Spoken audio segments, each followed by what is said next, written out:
বাংলাদেশ ও চীনের বন্ধুত্ব ৫ দশকেরও বেশি সময়ের পরীক্ষায় গড়ে ওঠা এক নির্ভরতার নাম। পারস্পরিক শ্রদ্ধা, সহযোগিতা ও আস্থার ভিত্তির উপর দাঁড়িয়ে সময়ের পরিক্রমায় এ সম্পর্ক আজ পৌঁছেছে কৌশলগত অংশীদারিত্বের অনন্য উচ্চতায়। উন্নয়ন, প্রযুক্তি, অর্থনীতি, শিক্ষা ও সংস্কৃতির বহুমাত্রিক গল্প নিয়ে আমাদের নিয়মিত আয়োজন ঢাকা বেইজিং এক্সপ্রেস, চ্যানেল 24 এবং চায়না মিডিয়া গ্রুপ সিএমজির যৌথ প্রযোজনায় আমরা তুলে ধরছি দুই দেশের অগ্রযাত্রা, সম্ভাবনার সব গল্প। সঙ্গে আছি আমি লুৎফর কবির।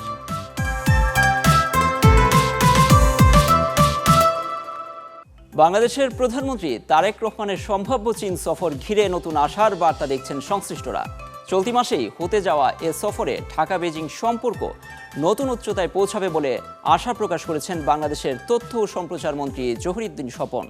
চীনের চংচিংয়ে পঞ্চম সিএমজি ফোরামে যোগ দিয়ে চায়না মিডিয়া গ্রুপ সিএমজিকে একান্ত সাক্ষাৎকারে তিনি বলেন, এই সফর দুদেশের সম্পর্কে নতুন দ্বার উন্মোচন করবে। ত্রয়োদশ জাতীয় সংসদ নির্বাচনের পর প্রধানমন্ত্রী তারেক রহমানের প্রথম বিদেশ সফর হতে যাচ্ছে মালয়েশিয়ায়।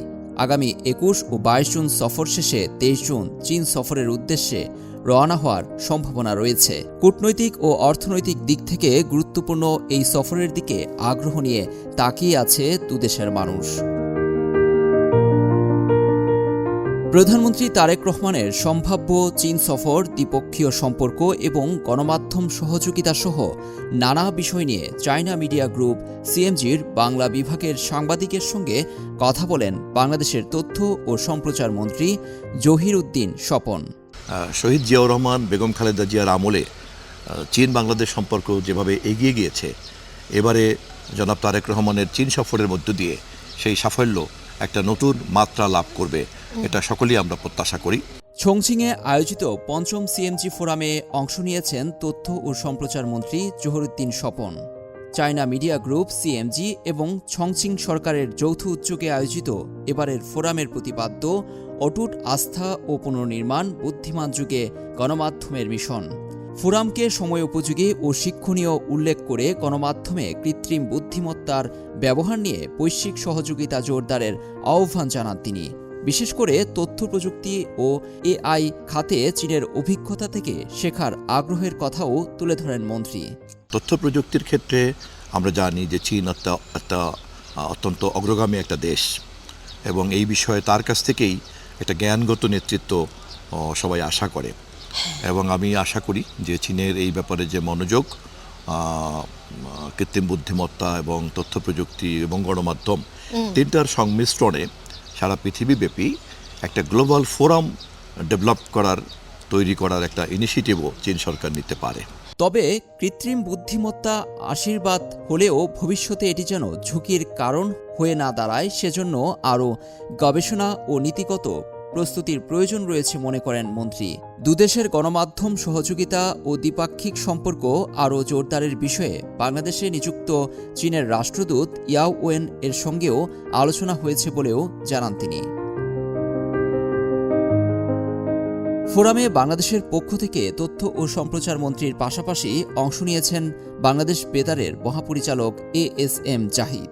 এ ফোরামে সারা বিশ্বের বিভিন্ন আন্তর্জাতিক সংস্থা, গণমাধ্যম, থিঙ্ক ট্যাঙ্ক এবং বহুজাতিক কর্পোরেশন সহ বিভিন্ন খাতের প্রায় 300 প্রতিনিধি অংশ নিয়েছেন। এদিকে চংচিংয়ে অনুষ্ঠিত চায়না মিডিয়া গ্রুপ সিএমজি এবং চংচিং মিউনিসিপ্যাল পিপলস গভর্নমেন্টের যৌথ আয়োজনে হয়ে গেল পঞ্চম সিএমজি মিডিয়া ফোরাম। এতে অংশ নিয়ে বাংলাদেশ বেতারের মহাপরিচালক সিএমজি বাংলা বিভাগকে একান্ত সাক্ষাতে ASM জাহিদ বলেন, এমন আয়োজনে ভবিষ্যতে বাংলাদেশ চীনের সহযোগিতা আরও বাড়বে।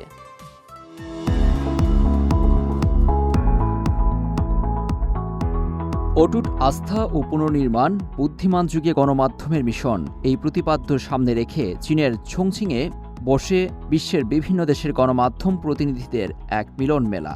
চায়না মিডিয়া গ্রুপ সিএমজি এবং চংচিং মিউনিসিপ্যাল পিপলস গভর্নমেন্টের যৌথ আয়োজনে হয়ে গেল পঞ্চম সিএমজি মিডিয়া ফোরাম। বিশ্বের গণমাধ্যমের মধ্যে অভিজ্ঞতা বিনিময়, পারস্পরিক শিক্ষা ও ভবিষ্যৎ সহযোগিতার ক্ষেত্র তৈরি করতেই এই আয়োজন। ফোরামে বিশেষ গুরুত্ব পায় কৃত্রিম বুদ্ধিমত্তা বা এআই, তথ্য প্রযুক্তি এবং স্মার্ট মিডিয়ার ভবিষ্যৎ নিয়ে আলোচনা। এতে অংশ নেন বাংলাদেশের তথ্য ও সম্প্রচার মন্ত্রী জহির উদ্দিন স্বপন এবং বাংলাদেশ বেতারের মহাপরিচালক ASM জাহিদ। সিএমজি বাংলা বিভাগের সংবাদকর্মী সুয়েই ফেইফেই শিখাকে একান্ত সাক্ষাতে বাংলাদেশ বেতারের মহাপরিচালক ASM জাহিদ বলেন, এ ধরনের আয়োজন বাংলাদেশ ও চীনের গণমাধ্যম সহযোগিতাকে আরও এগিয়ে নেবে। আমরা এই ফোরামের মধ্যে দিয়ে অনেক কিছু ঘনিষ্ঠভাবে জানতে পেরেছি, দেখতে পেরেছি, শিখতে পেরেছি, যেটা আমরা চাচ্ছি যে আমরা দেশে গিয়ে এই শিক্ষাটাকে একটু কাজে লাগাবো। এবং উভয় পক্ষের মধ্যে কথা হয়েছে এবং একটি সম্ভাব্য MOU যাতে স্বাক্ষরিত হয় সিএমজি এবং বাংলাদেশের তথ্য মন্ত্রণালয়ের সাথে। এই কারণে বলছি তথ্য মন্ত্রণালয় যে একটি আমব্রেলা, উপর থেকে একটা আমব্রেলা চুক্তি সই করাটা দরকার। সেই ধরনের একটা MOU করার ড্রাফট অলরেডি আমরা সিএমজি অফিস থেকে পেয়েছি এবং আমি মন্ত্রণালয়ে জমা দিয়েছি।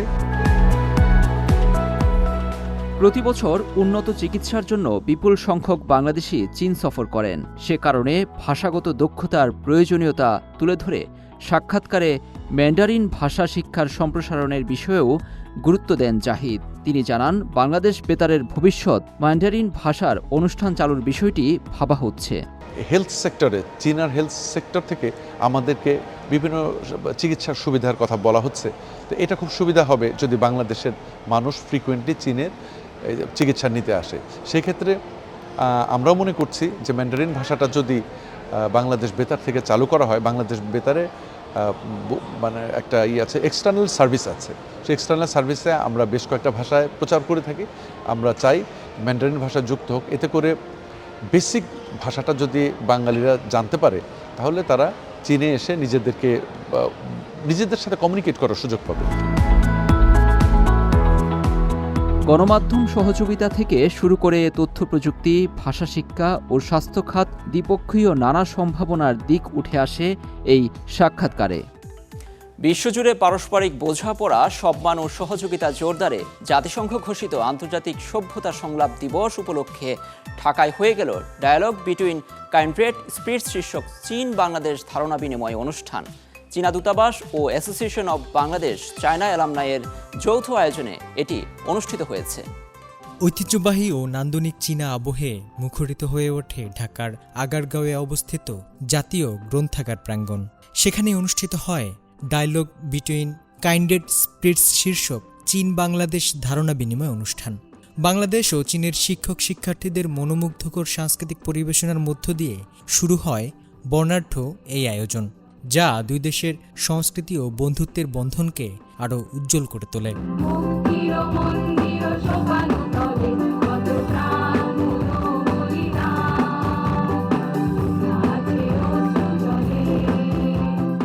বাংলাদেশে অবস্থিত চীনা দূতাবাস এবং association of Bangladesh China alumni অ্যাপকা এর যৌথ আয়োজনে অনুষ্ঠিত এই অনুষ্ঠানে অতিথি হিসেবে উপস্থিত ছিলেন বাংলাদেশের সংস্কৃতি বিষয়ক মন্ত্রী নিতাই রায়চৌধুরী এবং বাংলাদেশে নিযুক্ত চীনা রাষ্ট্রদূত ইয়াও ওয়েন।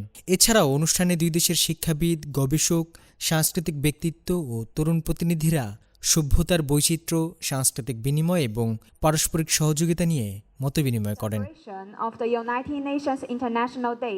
অনুষ্ঠানে শিক্ষা, সংস্কৃতি, তারুণ্য ও গণমাধ্যম সহ বিভিন্ন ক্ষেত্রে বাংলাদেশের সাথে সম্পর্ক উন্নয়নে চীনের গভীর আগ্রহের কথা পুনর্ব্যক্ত করেন চীনা রাষ্ট্রদূত। দক্ষিণ এশিয়ার সভ্যতার এক গুরুত্বপূর্ণ অংশ বাংলাদেশ।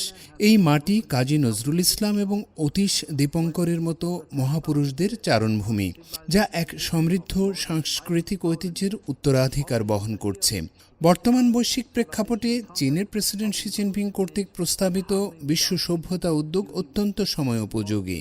আমরা শিক্ষা, সংস্কৃতি, তারুণ্য ও গণমাধ্যম সহ অন্যান্য গুরুত্বপূর্ণ ক্ষেত্রে পারস্পরিক বিনিময়কে আরও গভীর করতে বাংলাদেশের সাথে কাঁধে কাঁধ মিলিয়ে কাজ করতে সম্পূর্ণ প্রস্তুত। দুই দেশের ঐতিহাসিক ও সাংস্কৃতিক বন্ধনকে আরও গভীর করে তোলার বিষয়ে জোর দেন বাংলাদেশের সংস্কৃতি বিষয়ক মন্ত্রী।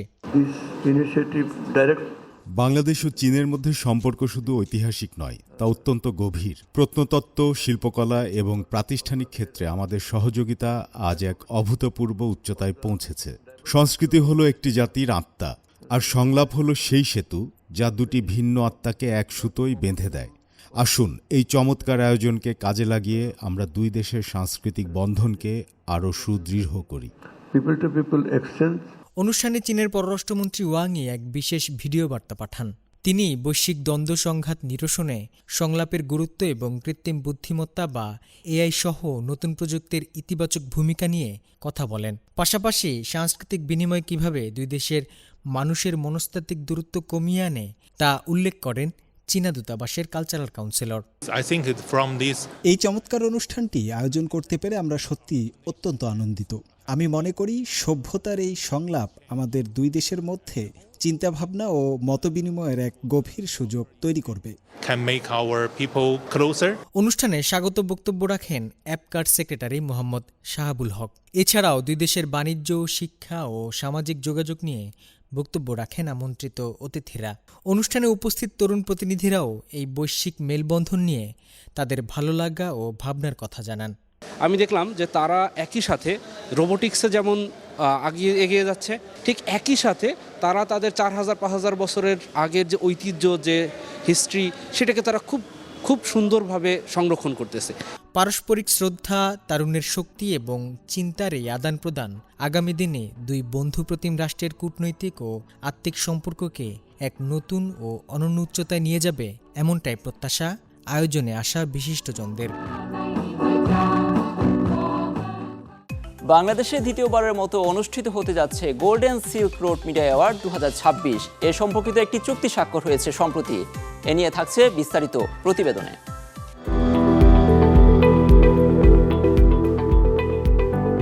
বাংলাদেশে দ্বিতীয়বারের মতো অনুষ্ঠিত হতে যাচ্ছে golden silk road media awards Bangladesh 2026।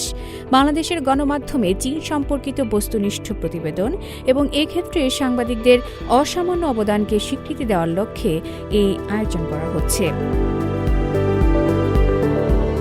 এ উপলক্ষে রোববার রাজধানী ঢাকায় অবস্থিত আপন ফ্রেন্ডশিপ এক্সচেঞ্জ সেন্টারের কার্যালয়ে আয়োজক ও যৌথ আয়োজক হিসেবে বাংলাদেশের প্রথিত যশা সাংবাদিক সংগঠনগুলোর মধ্যে সমঝোতা চুক্তি স্বাক্ষরিত হয়। বাংলাদেশ চায়না আপন মিডিয়া ক্লাব, বাংলাদেশ জাতীয় প্রেস ক্লাব এবং দেশের শীর্ষস্থানীয় 10টি সাংবাদিক সংগঠন যৌথভাবে এই পুরস্কারের আয়োজন করছে। ঢাকাস্থ চীনা দূতাবাসের পৃষ্ঠপোষকতায় এই অ্যাওয়ার্ডের সহ আয়োজক হিসেবে থাকছে Chinese enterprises association in Bangladesh, overseas Chinese association in Bangladesh এবং আপন ফ্রেন্ডশিপ এক্সচেঞ্জ সেন্টার।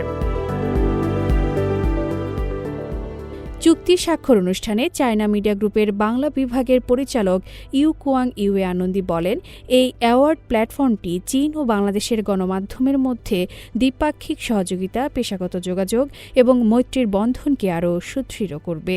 এটা আসলে আমাদের পক্ষ থেকে বাংলাদেশের মিডিয়া পার্সনদেরকে একটা উৎসাহ, একটা সুযোগ দেওয়ার ব্যবস্থা করছি। একটা ভালো কাজ, একটা ভালো উদ্দেশ্য নিয়ে আমরা একটা ভালো রিসোর্ট দেখতে চাই। এটা ভালো রিসোর্ট পেতে সবার সহযোগিতা দরকার, সবার সাপোর্ট দরকার। তো আশা করি 4 বছরের যে গোল্ডেন সিল্ক রোড, সবার প্রচেষ্টার মাধ্যমে আমরা একটা ভালো রিসোর্ট পাবো। জাতীয় প্রেস ক্লাবের সভাপতি হাসান হাফিজ তার বক্তব্যে বলেন, চীনের সঙ্গে বাংলাদেশের বিভিন্ন খাতের উন্নয়ন ও সহযোগিতা দিন দিন বাড়ছে। এই অনন্য উদ্যোগটি সাংবাদিকদের আরও মানসম্মত কাজের জন্য উৎসাহিত করবে এবং চীন বাংলাদেশ সম্পর্ক নিয়ে সাধারণ মানুষের মধ্যে সচেতনতা বাড়াতে সাহায্য করবে। অনুষ্ঠানে আয়োজক ও সহযোগী সংগঠনের প্রতিনিধিরা আশা প্রকাশ করেন, এই পুরস্কারের মাধ্যমে দুই দেশের দ্বিপক্ষীয় সম্পর্কের বহুমাত্রিক দিকগুলো আরও জোরালোভাবে গণমাধ্যমে উঠে আসবে। এবছর মোট 4টি প্রধান বিভাগে golden silk road media award প্রদান করা হবে। প্রতিটি বিভাগে বিজয়ীদের জন্য থাকছে আকর্ষণীয় ক্রেস্ট, সার্টিফিকেট ও নগদ অর্থ পুরস্কার। কৃত্রিম বুদ্ধিমত্তা বা এআই প্রযুক্তির ব্যবহার রাসায়নিক পরীক্ষার জগতে এনেছে এক যুগান্তকারী পরিবর্তন। পূর্ব চীনের চিয়াংশু প্রদেশের লিয়ান ইউন কাং শহরে একটি অত্যাধুনিক এআই চালিত ডার্ক ল্যাব বা সম্পূর্ণ স্বয়ংক্রিয় মানববিহীন পরীক্ষাগারে বিষাক্ত রাসায়নিক পরীক্ষাকে করেছে আরও দ্রুত, নিরাপদ ও নির্ভুল।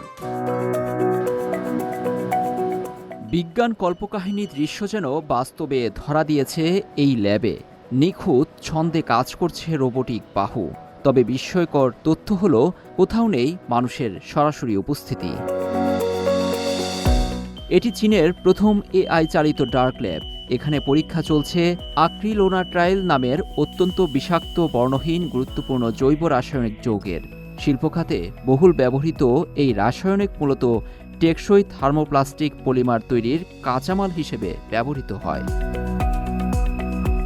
এই ল্যাবে নমুনা সংগ্রহ থেকে শুরু করে পরীক্ষা, বিশ্লেষণ ও তথ্য সংরক্ষণ সবকিছুই হচ্ছে মানুষের সরাসরি স্পর্শ ছাড়াই। একটি স্মার্ট এআই ব্রেনের নির্দেশনায় 87টি সূক্ষ্ম যন্ত্র ও 56টি রোবট সমন্বিতভাবে কাজ করছে। ফলে যে পরীক্ষায় আগে দীর্ঘ সময় লাগত তা এখন লাগছে 3.5 ঘন্টা। উন্নত ভিজুয়াল রিকগনিশন সিস্টেমের মাধ্যমে ল্যাবের প্রতিটি তথ্য তাৎক্ষণিকভাবে এআই সিস্টেমে পৌঁছে যায়। পরীক্ষার নির্ভুলতাও বাড়িয়েছে এই প্রযুক্তি। অনেক পরীক্ষার তথ্য স্বয়ংক্রিয়ভাবে সংরক্ষণ হওয়া প্রয়োজন, তা সহজেই বিশ্লেষণ সম্ভব হচ্ছে। সব মিলিয়ে সরাসরি পরিচালন ব্যয়ে সাশ্রয় হচ্ছে প্রায় 60 লাখ ইউয়ান। এই পরীক্ষাগারে কর্মীদের চোখে সুরক্ষা চশমা, মুখে গ্যাস মাস্ক ও বিশেষ নিরাপত্তা পোশাক পরে দীর্ঘ সময় ঝুঁকিপূর্ণ পরিবেশে কাজ করতে হতো। প্রতিদিন হাজারো নমুনা পরীক্ষা ছিল যেমন ক্লান্তিকর তেমনি স্বাস্থ্য ঝুঁকিপূর্ণ। তবে ডার্ক ল্যাব চালুর পর বদলে গেছে সেই বাস্তবতা। এখন ঝুঁকিপূর্ণ রাসায়নিকের সংস্পর্শ ছাড়াই নিরাপদ দূরত্ব থেকে পরিচালিত হচ্ছে পুরো প্রক্রিয়া। ডার্ক ল্যাব প্রতিষ্ঠার মূল লক্ষ্য ছিল বিপজ্জনক নমুনাগুলো থেকে কর্মীদের সম্পূর্ণ আলাদা রাখা, যেন সরাসরি সংস্পর্শের ঝুঁকি না থাকে। এখন স্বয়ংক্রিয় পরীক্ষার সময় শুধু সিস্টেমটি পর্যবেক্ষণ করলেই হয়। এই উদ্যোগ শুধু পরীক্ষার গতি ও নির্ভুলতাই বাড়ায়নি, শিল্প কারখানার ঝুঁকিপূর্ণ কর্মপরিবেশে নিরাপত্তার নতুন দিগন্ত উন্মোচন করেছে। ঢাকা বেইজিং এক্সপ্রেস আজ এ পর্যন্ত। চীন ও বাংলাদেশের দ্বিপাক্ষিক সম্পর্ক এবং নানা ঘটনা প্রবাহ নিয়ে আবার দেখা হবে পরবর্তী পর্বে, একই দিনে একই সময়ে চ্যানেল 24-এ। শুভরাত্রি।